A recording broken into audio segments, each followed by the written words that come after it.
Hello, everybody. I'm back. I wanted to do a podcast with you guys. It was a very exciting time for me. Um, just to kind of get you guys informed about my own personal life. I've been doing some more recording of the music, of the rhythm and poetry that I do. Basically, I write poetry and then I rap it to a beat that I find. Um, Currently, not too much going with the selling of the product. Mostly, it's just for my own enjoyment and the enjoyment of those close to me. But I feel like it's going pretty well. I think it's going pretty good. I could maybe show you guys if you're interested sometime.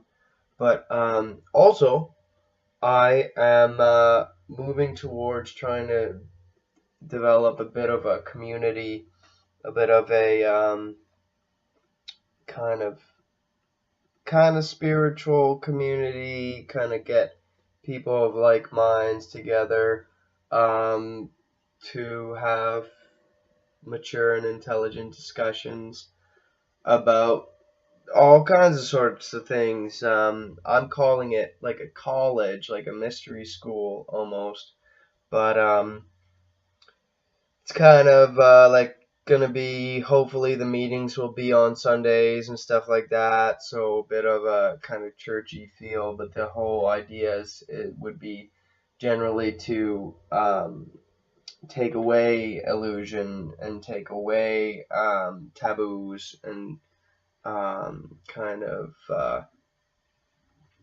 superstition and stuff like that, and try to align with a layer of truth that is objective.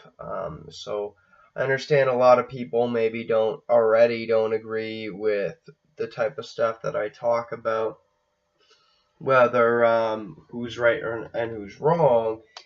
The truest power on the matter lies within our ability to communicate, our ability to communicate our ideas in a manner that we understand each other. So if people don't agree with some of the more out there theories that I have, for them to just say, "Oh, look at Chester. He's not doing great work. He's doing poor work, and he's wrong, and I think he's a fool." Um, to do that and then not take any actions further, that would be not a very admirable or honorable action to take. To just assume that I'm wrong and then not move forward would be kind of the complacent action, to say, "Oh, that person's wrong," and then label them as lesser than you somehow, and then move on to just continue believing that that person's foolish. The real admirable quality, the courageous action, would be to say, "Okay, well, that's their point of view. I think they're wrong because of my prior pre-existing viewpoint, but I could be wrong. I must get down to the bottom of this kind of dichotomy of two different viewpoints, and then move on to communicate with that person and try and come to some sort of more clarified realization of what the objective reality truly is." So I was, with that being said, that's kind of what I'd like to move forward in. That's the type of stuff I like to do personally. My church, my group, my gatherings will be called the Gnostic College of the Midnight Sun. So I understand that a lot of people will automatically assume what that means, automatically assume that I'm foolish and all that jazz. I don't really care as long as I'm, able to have, reasonable discussion with at least a small group of people. I'm happy. You know, my dream is to have the capacity to hold gatherings in a productive manner that will both be a good learning experience for others and myself. That people can grow, both spiritually and logically and emotionally, um, all at once. And so, in thinking about this type of thing recently, at work, going to the job today and yesterday, we're doing a bunch of buckthorn clearing. So for you don't know, I'm an arborist. I cut trees and prune trees for a living. Um, it's fun stuff usually. Like I love to be in a tree, but at the same time, it's kind of grueling. Sometimes it's not the best. Handling thorny bushes all day, it's not the best. Plus, it was raining today. But so I'm rolling in the truck. Driving. It's like half an hour drive to the job. And to my left is somebody who's a pretty faithful Christian. To my right, there's somebody who's pretty faithful atheist, um, or agnostic. But I'd say he's probably more just an atheist. So I'm trying to insinuate like discussions and talks about philosophy and stuff like that. And I'm not going to touch on all the topics I tried to discuss with these people, but with the atheists predominantly, it was like we were really coming to these kind of barriers where it was like, okay, well, I believe in that supernatural things are possible. I believe in I don't necessarily believe the status quo model of reality, the status quo model in science of basically like, I believe that consciousness has an effect on reality. I believe that matter can be influenced, at the very least subtly, through with our minds, with our consciousness, and with our beliefs. So the idea to me is that our consciousness is a complex song of energy and frequency, and matter is maybe a less complex song of frequency. And so our frequency is emanating in this universe, and that we can, if we're able to project an intense enough energy with our consciousness, we can influence reality. So, and then this fellow was like, oh, like, there's no proof, that's kind of mumbo jumbo, blah, blah, blah. And I was like, well, there is proof. It's maybe harder to find proof, but I have found proof. And I can't say that that's, ultimate fact, because I wasn't there when that proof was produced, and I'm not really the best at testing another person. Like I'm not really a scientist per se. Like I don't really, but I've experienced my own experiences that would back up the type of stuff that I've researched, the type of proof that I've looked into. I've experienced variations of that type of thing in my own life. So, excuse me.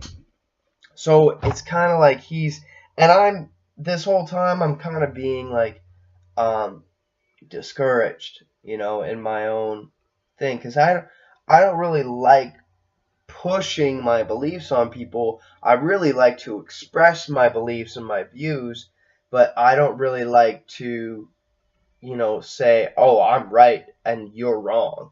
I would prefer to say, well, I see things differently and I think I'm right.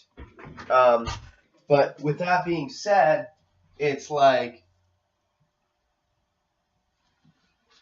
I'm having a hard time to really have any progress in this discussion, in this debate. He was bringing up, like, for instance, get down to the the general meat of this this podcast or whatever is like is telepathy. Like, for instance, I was like, well, I think that telepathy is possible, and he's like, oh well, I don't think it's possible. I don't think there's any real evidence that it is possible. And he proceeded to give examples of people who thought they were telepathic and then failed at, producing adequate enough evidence of being telepathic. So, the obvious conclusion that he made was that, oh, well, it must be impossible, blanket statement, completely impossible. So I was like, okay, well, that's one example of a person who failed. I don't know how that test worked, whether or not that person really did have skills or not. Sounds like he didn't, based on the test that you're describing to me. But at the same time, there could have been other variables.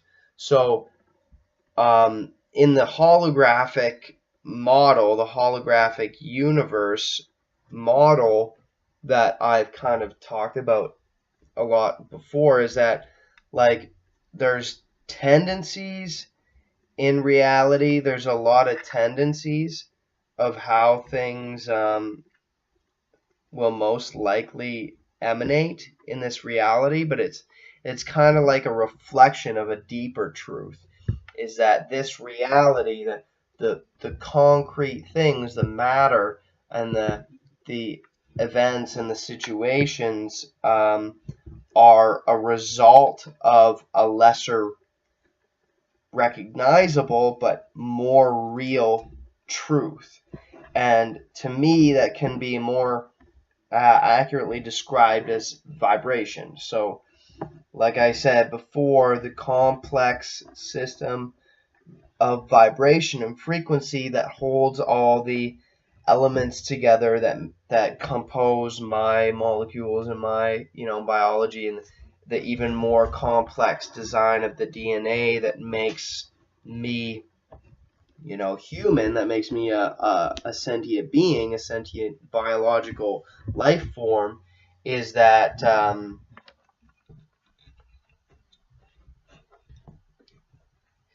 that's the subtle reality that's more true and more real than the shadows on the wall, which is our physical experience. And so, when it comes to telepathy, my view on telepathy is simply that we, this ocean of energy that is existence is fluent, and energy moves through it. So my consciousness, the energy that sustains my being, is not located strictly to this physical form. In fact, this physical form debatably could be, floating all over the place as a frequency. It's just that our sensory input is localizing it into this, what we see as reality, what we see as, a human body wearing a t-shirt, has some facial hair, eyeballs in his head, and nose and teeth and all that jazz. That's just what our sensory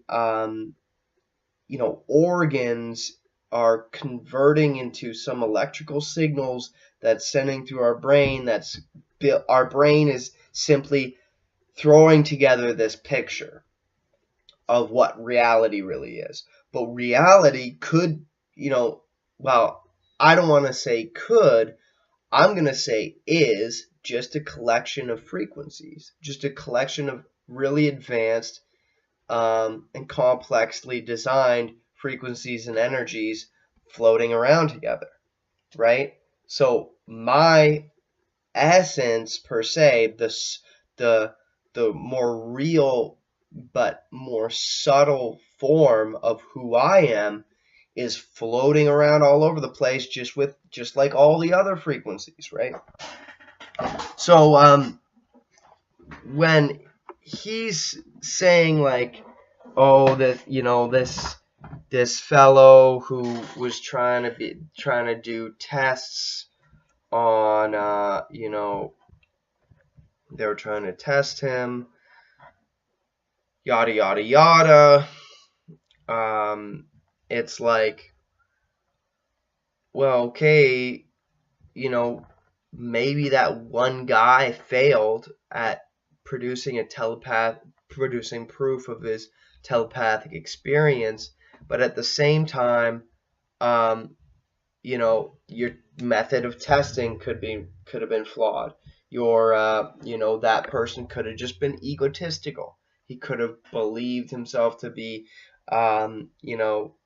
having a power without having actually. Oh, Maxie, is it okay? Are you okay? Anyways,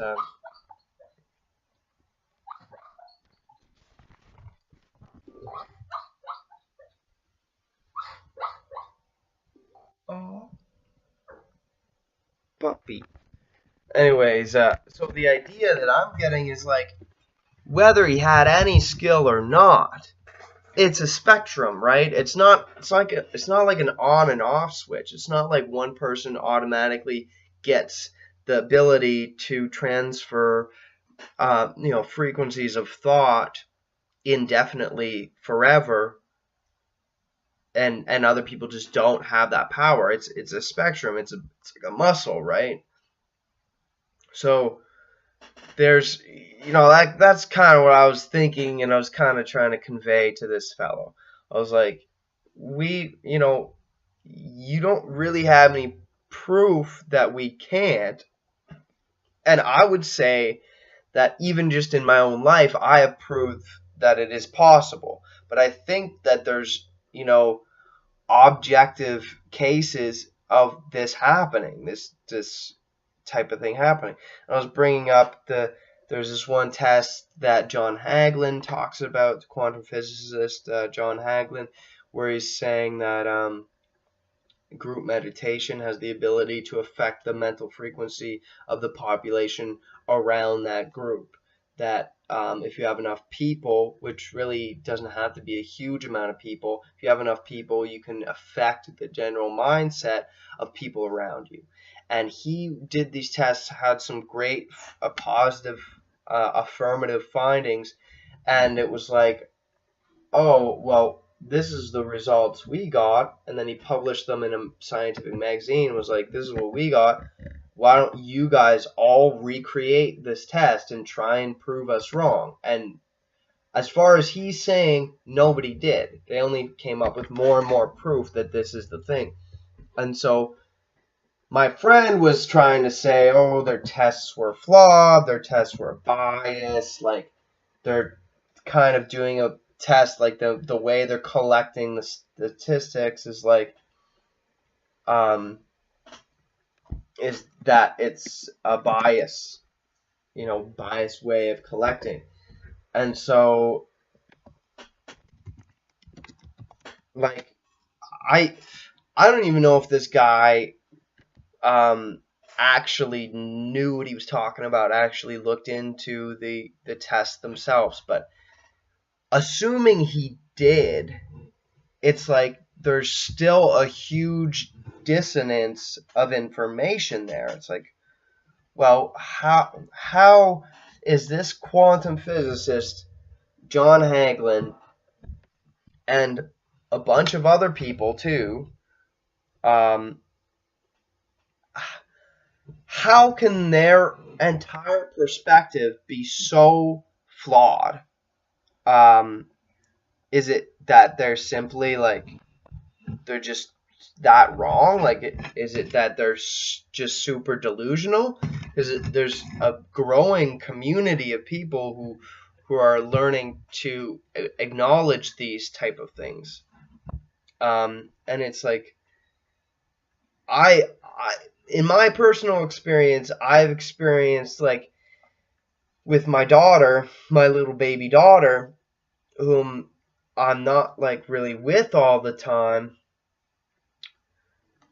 When I project like a calm energy, a soothing energy, a loving energy, like a meditated energy, I notice results. Like I feel like she calms down more, she falls asleep quicker, she stops fussing, like when I pick her up and put her to my body, if I'm restless, it doesn't really do anything, but if I'm calm when I have her, it's like I can tell there's a difference there. And I'm noticing, like with her mother in stressful situations, in situations where her mother is aggravated with the other kids, with other people around, or there's anxiety or stress or loud voices, being exuded or whatever. Obviously, the loud voices are going to stress out the baby, but it's like I can kind of sense this unease, and I could just be hallucinating. I could just be, that's my subjective opinion. So I want to find evidence to back up my opinion. But at the same time, it's like anybody can develop that way of sensing each other's energy, sensing another person's feelings or their aura or whatever, and whether you just decipher that as just simple body language, you decipher it as you're reading their face or the facial features or whatever, is like there's entire massive groups of people who believe in this type of thing and are able and base their own life experiences upon this understanding. And so it's like, why is there such a dissonance here? And like I'm willing to consider that, this is a mass hallucination. We want to believe in telepathy. We want to believe in these connections. Even though there seems to be proof to back that up, there also seems to be proof, like scientific studies disproving that sort of thing. So we have to really kind of be careful with what we say. And I'm really realizing, like, I got to be careful. Like, I don't want to make a foolish mistake of assuming I'm right and somebody else is wrong, but at the same time I'm seeing more and more and more that other people who follow the status quo, follow the scientific status quo, if you will, the scientism, if you will, because these people aren't scientists. These people have never done the test themselves or put themselves in those positions, They believe that there's no such thing, that it's impossible to do this. They believe, they're limiting their reality based on these, to me, they're assumptions. They're assuming that these things are impossible. They're assuming that what we've been taught in school is all there is to know, that's the only truth, that we're, that's just your imagination, stop fucking believing in hocus pocus and fantasy. And it's like, who's right? Who is truly right? And I think that one thing to kind of like poke at the defense of these scientism people is that, like, they're typically seem to be demonstrating a lot of like egotistical defensive mechanisms. Like the idea of cognitive dissonance is that, you're incapable of accepting another reality that's challenging your own reality. You fight against that reality. You're unable to look at the proof, and then clutch on to your worldview. And the other thing too is that a lot of these, like comparing the two sides, is that the more kind of the people who consider paranormal things like telepathy, powers, miracles, and stuff like that, this community is more so likely to be the ones to indulge in stuff like meditation, indulge in stuff like consciousness altering thinking, like ways of thinking, ways of inducing meditative state, ways of challenging your own perception and putting your own perception kind of on the up for scrutinization. Scrutinize your own reality and to basically crucify the ego, so to speak, to say, hey, like my whole perspective could be flawed. I'm willing to consider that I'm just experiencing a bunch of information. Who's to say the way I've been deciphering that information hasn't been wrong up until now? So that's the thing that and again, I could be just projecting these ideas onto people, but whenever I get into a really kind of intense debate with somebody who's generally an atheist or generally super scientific in their belief systems, it's like, I believe that my point of view is like scientific mostly, in that I use modern day theories of vibration. I incorporate all that stuff into my understanding of how the Ouija woo works. The telepathy would work, or something like of that nature. And I don't think that there's anything really that has proven those things wrong yet. So to me, it's like my worldview, I've described it as the holographic universe worldview, but whatever. To me, that's more complex and more harder to understand than the typical view of scientific, the status quo, the billiard ball mechanics view of everything's physical and we're living beings and that's it, and whatever else you want to attach to that. And so to me, my view is more complex, the one that incorporates the ability to be telepathic, the ability to manipulate matter and stuff like that. But it's hard for me to completely describe that to somebody who is not, doesn't adhere to those views. So I sound crazy, like right off the get-go. And most of these type of people are like, oh, I can tell they're under the assumption that I am crazy and that I am wrong and that I am, off the deep end with the Ouija-woo spirituality stuff. And it's like, well, okay, you're basically, by using, not superficial, by making assumptions, it's like, who's more wrong, the person who's assuming or the person who's willing to undergo a debate?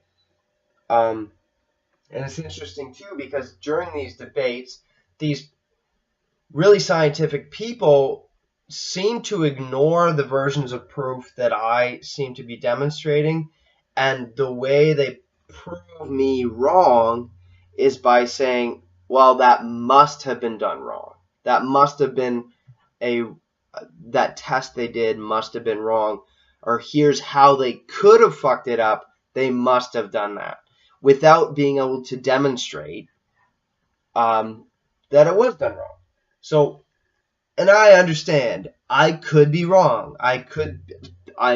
That's where I'm at right now. This is the general beliefs that I have right now or whatever, but like,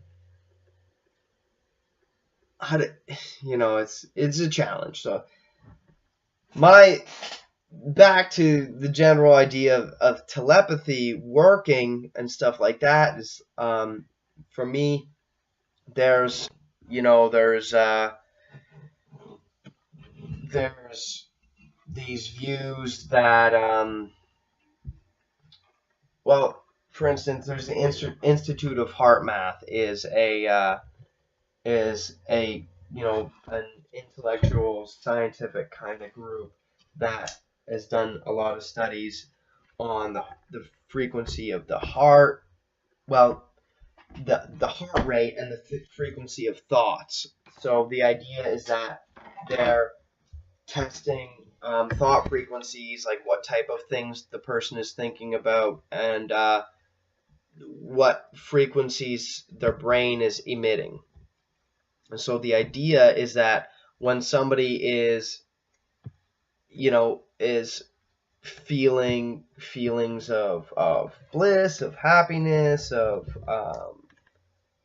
contentment, peacefulness, that sort of thing, their heart is going to be resonating at a steady rate. It's going to be beating like calm, like harmoniously in a steady pattern. Whereas if we're in a state of anxiety, of stress, of fear, of anger, of sadness or depression, our heart rate is very unsettled and not steady, and it's all over the place, and it produces disharmony throughout the body as well. It basically generates an unhealthy system.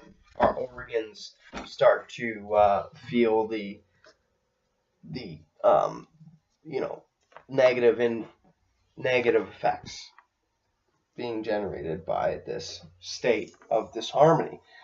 And so the Institute of Heart Math has also done a bunch of tests on the effect we have on each other with our heart rate. So our moods basically affecting other people.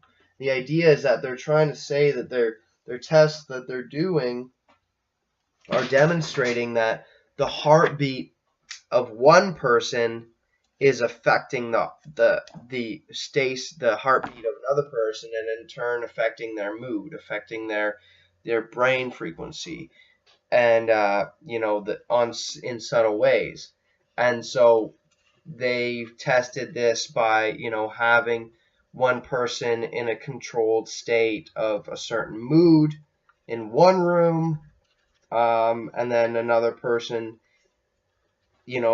coming in to their general vicinity with another state, mood or heart rate or whatever, and they're measuring them both, and then the person who's kind of in a neutral state is affected in the direction that the extreme influence is under. So the idea of the electromagnetic frequencies of my heartbeat generating a field, and the frequency, like radio frequency of my brain generating a frequency or a tone, whatever, a subtle frequency, just information, just energy floating around in this ocean of energy, that my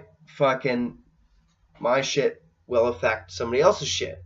So this sounds like madness to the person who believes in the status quo view, but anybody who has had spiritual kind of experiences and believes in that sort of thing will be like, oh yeah, that's how it works, right? So it's a strange dichotomy, the amount of scrutiny that this type of thing, undergoes, this type of way of thinking is super scrutinized by a lot of people. And it's like, to me, it's like, that's silly and unfair to outright assume that these people are wrong, especially considering there's at the very least some evidence to believe that there's something to look at there. There's at the very least something going on. So it's like, I don't know, it kind of bugs me that people like just simply assume that, oh, that person must be crazy, that must be a wrong view, that must be this or that. And it's like, you're blind to it. Like, that's what I want to say to these people, but I'm not the type of person to act that way. And I'm thankful to these people to be able to have these type of discussions, because I do really enjoy them. But it's definitely a battle for truth. The Gnostic way of finding truth is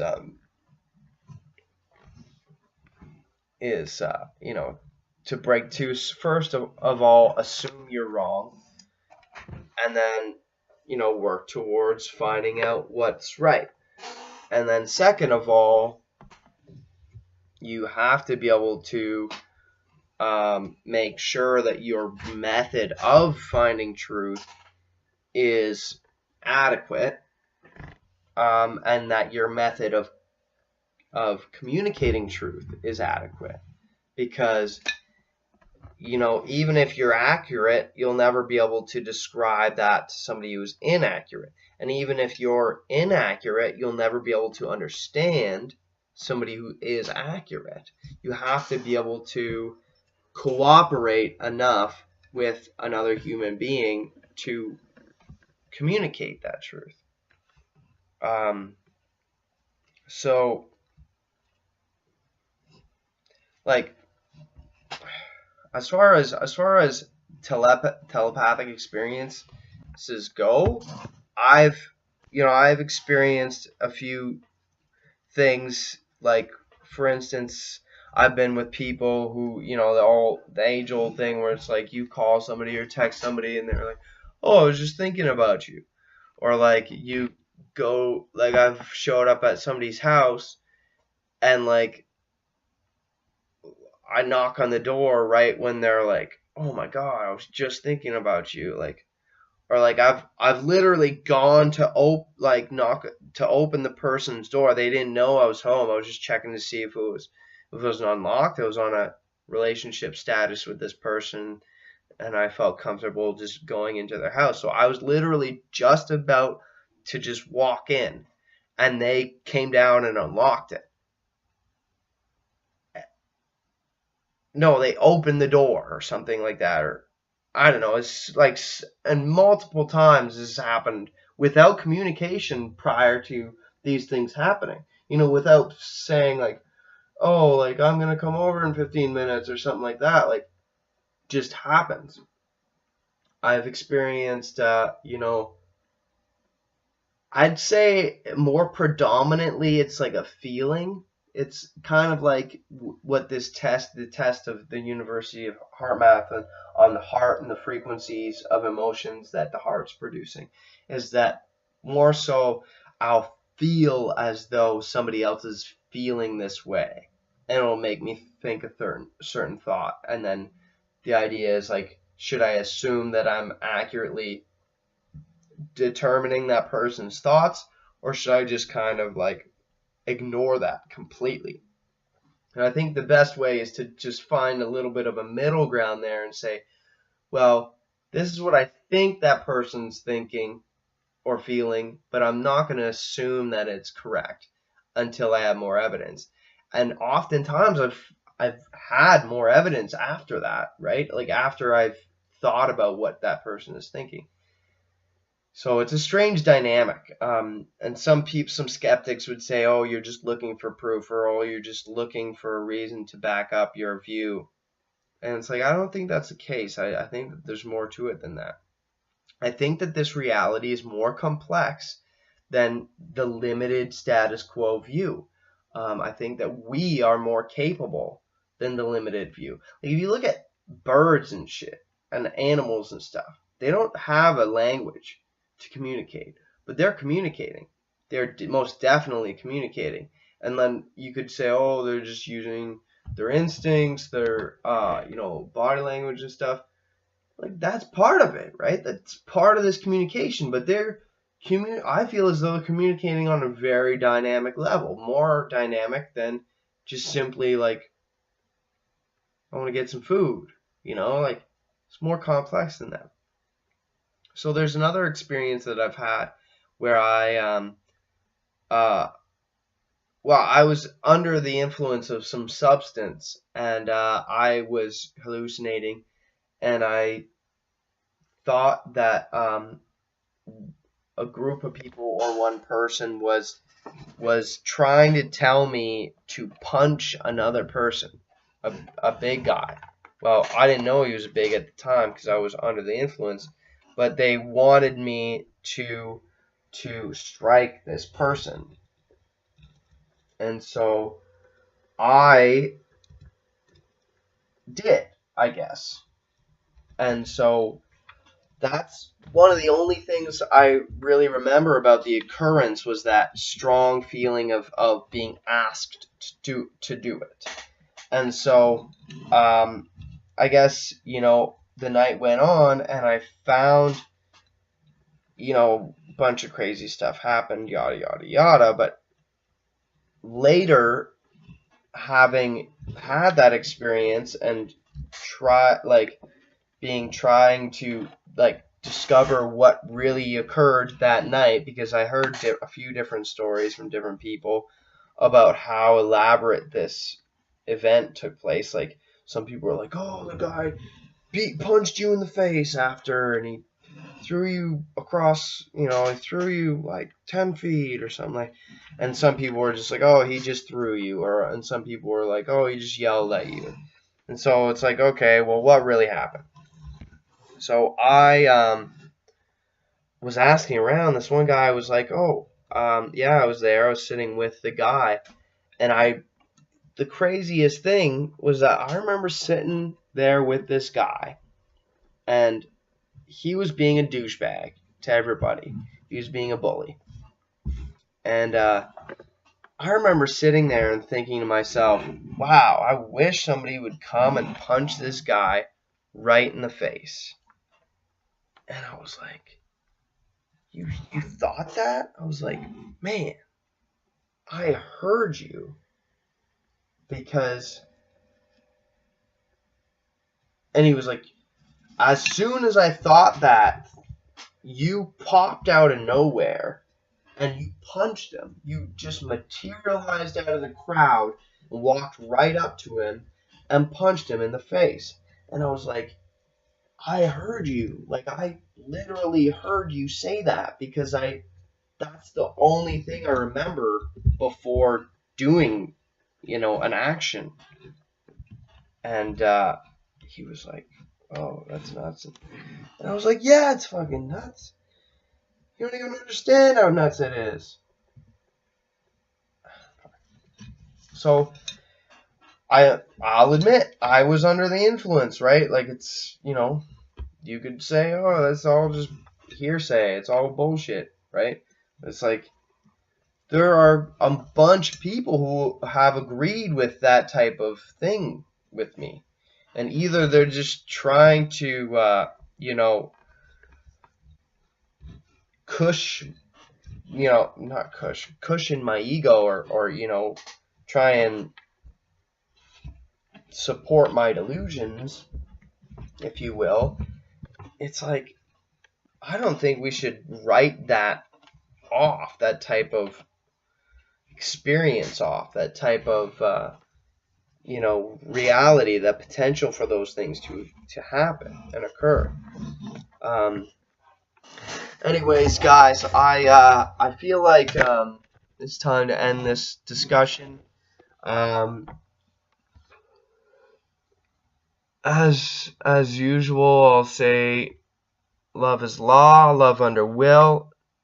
Do what thou wilt shall be the whole of the law. Peace.